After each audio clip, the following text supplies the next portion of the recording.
So if you're dealing with obesity and GERD or reflux type symptoms, in this video I'm going to help you understand why this can come about and why most of the advice that we hear out there might not be the best advice, and it might not even really be helpful at all. And I'm going to help you understand steps you can take to turn your situation around. You don't want to miss this.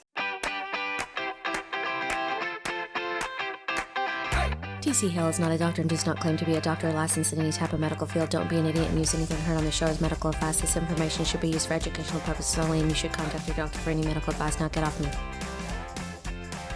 So over on our gut inflammation video, Michelle asked, can a person who is obese correct their GERD by simply losing weight? And this is a great question, so let's dig into this a little bit. And keep in mind that I don't know Michelle's situation. I don't even know if Michelle was talking about herself or someone else, so I'm not giving advice to Michelle because I don't know what's creating those problems for her. And you're going to see by the end of this video that it can really vary from person to person. And I'm not a doctor, so I'm not giving you medical advice. I just want to share some of the information that I dug into and found when Michelle asked this question. And I'll put a link in the description below to a study that kind of suggests that Michelle's thought is accurate. And we see in this study that it really seemed to be that people that lost weight over time, like over 6 months or longer, that the participants in this study, that 81% found improvement to their GERD symptoms, and about 65% saw those GERD symptoms and reflux symptoms disappear altogether. So that's a pretty substantial number. But is this really just about the weight loss? And I don't feel like it is. I feel like there's other things going on, and these other things could also help us understand, well, what happened to the other 35%? Why didn't they fix their problem? So we need to understand what creates reflux in the first place. And the first thing we need to look at is this LES valve. There's a valve right here at the bottom of the esophagus called a lower esophageal sphincter, or LES. And basically it opens so food can come in. We want food to come in.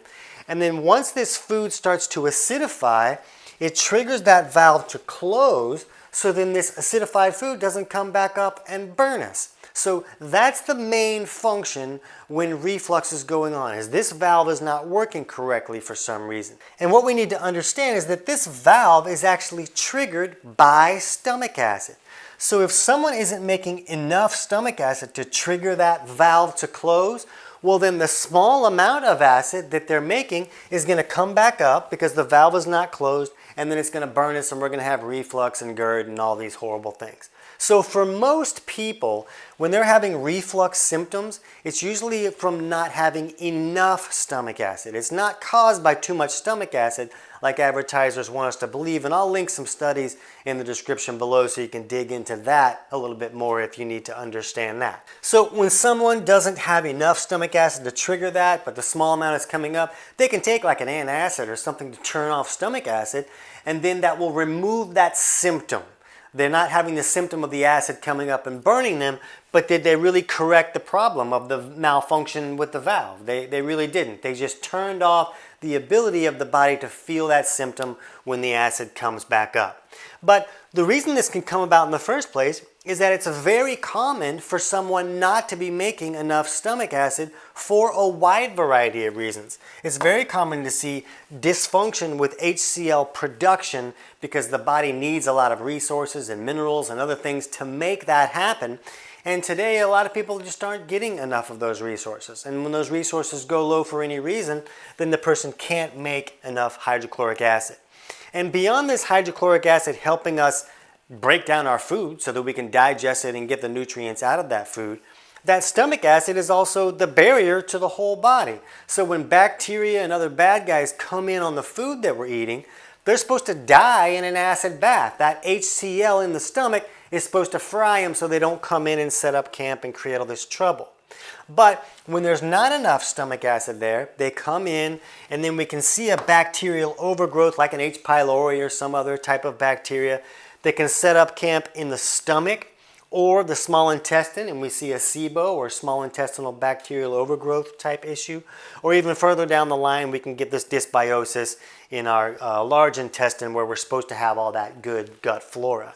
So that stomach acid is really important to keep all these bad guys out. And maybe it's not the best idea just to turn it off to relieve a symptom. Even though that acid coming back up can damage the esophagus, you certainly don't want that happening. I know firsthand how problematic that can be. I lost my voice for 8 years, and part of what was creating that was a reflux issue. So I know about the misery that can come along, and a person really doesn't want to do that. But a lot of people just don't understand that if you can increase your stomach acid, you can trigger this valve to close, and then the reflux goes away. But again, if this bacteria comes in, the waste product from that bacteria can be very alkaline, and then it will alkalize this stomach even further, and that alkaline waste from a bacterial overgrowth can really magnify this problem and make it even harder for the person to really acidify their food. So you're going to understand why this is such a problem when it comes to obesity in just a second. But another issue that can create this lack of stomach acid is that when this acidified food gets acidified and leaves the stomach and comes into the duodenum, acid entering that duodenum triggers the gallbladder to squirt this alkaline bile down. And bile is this soapy substance that helps us emulsify our dietary fats, but it also helps to neutralize the acids that leave the stomach. And when this acidic product meets this alkaline bile product, when they collide here in the duodenum, it creates this sizzle that really helps us bust the food apart and get all of the nutrients out of that food. So it's helping the body access the nutrients in the food. That's why we eat food, is to get nutrients out of that food. So that bile flow is very important, but it's very common for someone's bile to become too thick and sticky to flow correctly for a wide variety of reasons. So if that's not coming down to neutralize these acids and to meet it and create that sizzle and really help us bust the food apart, then the person's not getting all of the nutrients out of their food, and then they won't have enough minerals for the body to be able to make this hydrochloric acid. So one side of this digestive process could malfunction and eventually create trouble for the other side. So it's very common for someone to have one side of digestion not working correctly, or even both. So that bile flow becomes very important. And when we're looking at reflux, another common cause can be a hiatal hernia. Let's see how that can work. And basically, here's this LES valve here at the bottom of the esophagus. The esophagus kind of goes through your diaphragm. But it can get pulled up in there where the stomach is actually being pulled up into the diaphragm. This little connection here can tear, or it can become weak. And if the stomach gets pulled up in there, then the LES is in the wrong location, and that can restrict its ability to close. So someone may be making enough stomach acid, but if the LES valve is kind of all jacked up, then it can't close, and that acid will come back up and burn us. So a common symptom of a hiatal hernia is reflux. Maybe you feel like food kind of gets stuck in your esophagus here a little bit sometimes. Maybe you have trouble breathing. And something that can create this can either be what we call a catabolic imbalance, where basically the body is stuck in its breakdown state. Like during the day, the cells, everything should break down so that it can be renewed and rebuilt, so that we're renewing the body. And then at night, we move into an anabolic state where we rebuild and repair. But a lot of people can get stuck in this state, and it kind of restricts its ability to rebuild, and it can become weak and then get pulled up and create that hernia. If you want to learn more about that particular imbalance, we'll put a link in the description below for our video on understanding a catabolic imbalance. I'm not going to dig too much into that here. But also pressure can cause this to get pushed up, and that pressure could come from a bacterial overgrowth. The bacteria creates all these gases and pressure, and then that pressure kind of pushes things back up. But the pressure could also come from excess fat storage. Maybe you have a lot of fat in the midsection, and that pressure can also either create a hiatal hernia by pushing things up, or the pressure can just kind of restrict the ability for this valve to close correctly. In the same way that it's all jacked up here, being pushed in or having some type of pressure push it the wrong way can also restrict its ability to close correctly. So that becomes very important with obesity. And you can see that if extra weight is pushing on this and restricting it from closing correctly, then losing that weight could bring us right into this 81% of people who saw improvement and 65% who totally corrected all that altogether. But what if for some people the obesity and the reflux is more connected than just that? What if the cause of the reflux was the reason that the person became obese in the first place. Because there's a wide variety of reasons that a person can become obese. Like we have all that thyroid stuff, we have all this, there's some genetic factors involved. But the most common issue is that insulin is going too high and causing the body to store more fuel as fat. And it's happening because the person's eating a lot of carbohydrates that's raising that insulin, and they're eating processed junk and all those things that really spike our insulin levels. But what if they're doing that because they're not digesting their food correctly and getting the nutrients out of that food?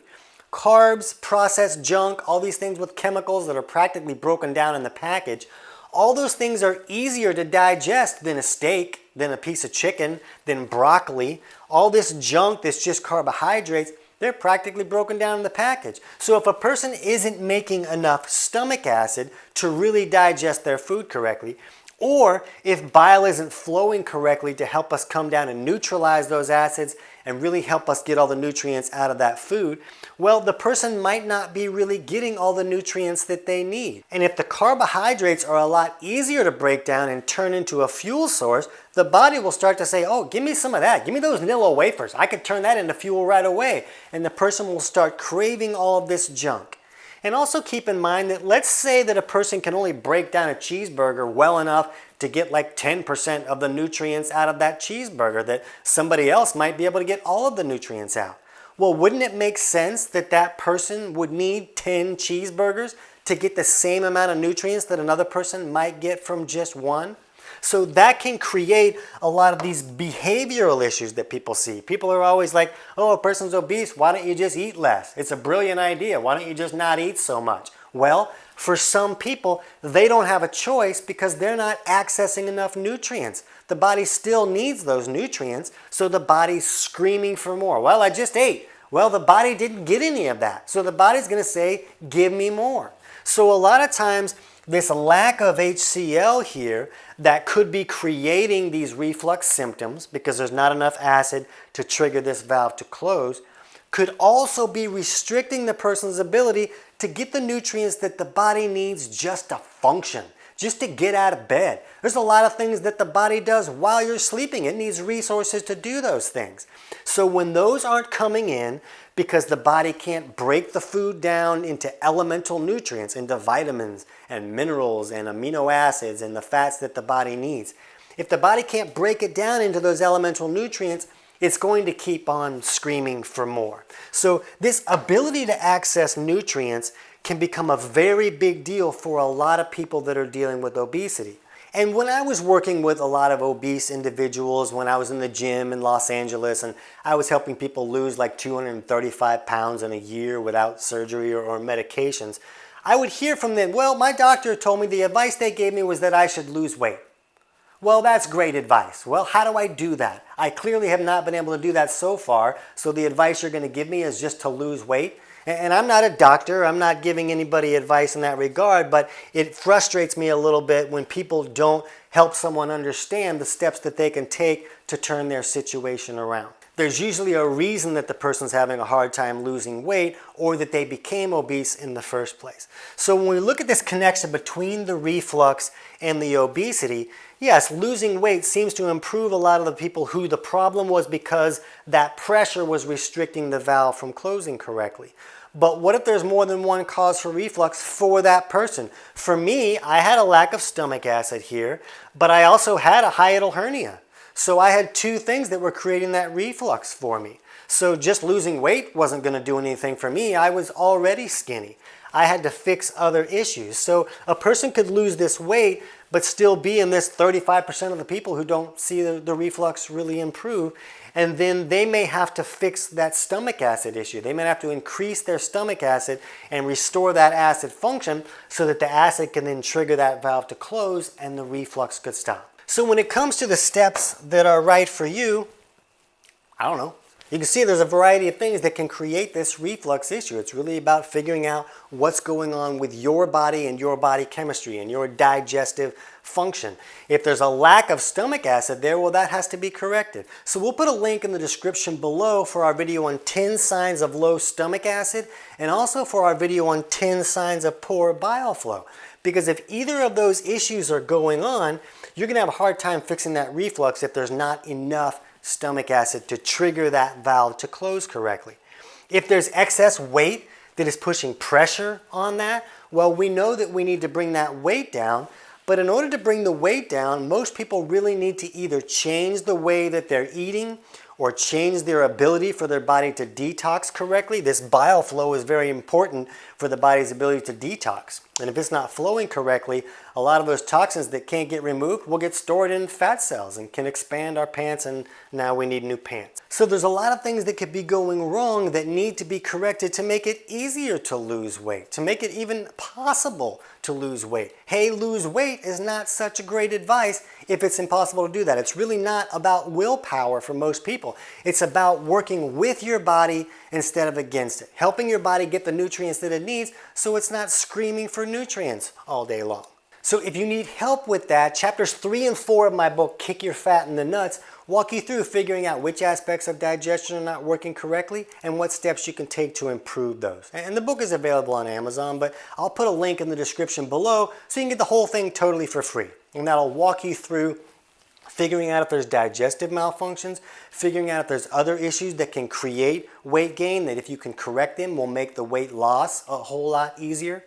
And also, if there's a hiatal hernia, that's going to need to be corrected as well too. So we'll put a link in the description below for our video on how to fix a hiatal hernia. So you can see this is probably going to take some work to fix. You're not just going to take a pill and fix all these problems. There's some issues that are underlying that are going to need to be corrected. But this should give you a starting point to try to figure out what are going to be the most effective steps for you, because they might be different from someone else. But for right now, since this lack of stomach acid is so common and one of the biggest factors when it comes to reflux, go ahead and jump over and check out that video on 10 signs of low stomach acid so you can get some insights to see if that might be a problem for you. I can't wait to hear about your results.